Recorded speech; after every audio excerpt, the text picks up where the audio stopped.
Learn how to pronounce. There are a couple of sounds that are going to be extremely helpful to note and to study more because we do not have these sounds in English. One of them, which is used fairly often from what I can tell, is this w.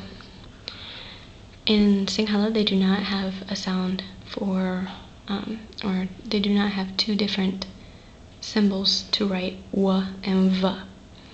So in Sinhala, it's the same symbol. This is sometimes pronounced as a W, sometimes pronounced as a V, and sometimes pronounced as this third symbol, which if you are familiar with IPA, you'll recognize it as a labiodental approximant. And what that means is that it's pronounced similar to the way a V is pronounced, but the shape of your mouth is going to be rounded like a W is.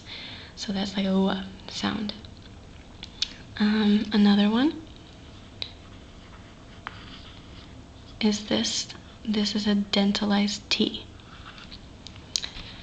This sound is similar to this, which is the same as our English T. However, this is pronounced on the back of your teeth rather than against the alveolar ridge.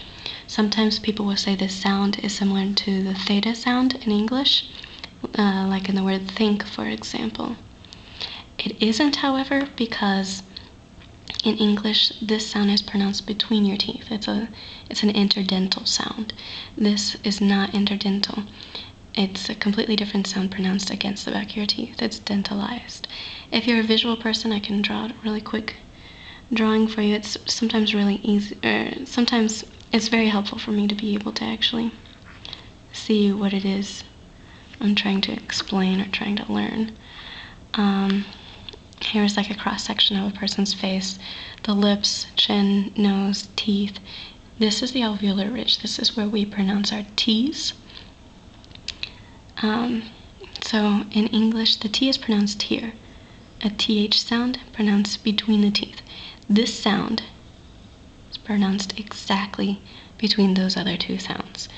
So if you can try to learn this sound, it's hard to hear the difference. It's a T, T, rather than T, T. But it's important to be able to make a distinction because in Sinhala there is a distinction. So you have T, T, T, T. Another sound is a dentalized D. It's exactly like this except it's voiced. The same difference between these two sounds is is the same as the difference between these two. So this is the instead of da, da, da. It's hard to hear the difference, but there is one. So try to master these sounds, and these two sounds are going to occur more often than these two will. So try really hard to be able to hear the difference and to be able to make the difference. Sinhala has a lot of other letters, a lot of mixed Sinhala letters that I don't even know completely. They're not used as commonly. The reason they were included into the syllabary is most likely from the influence of other languages, and they didn't have in Sinhala a symbol for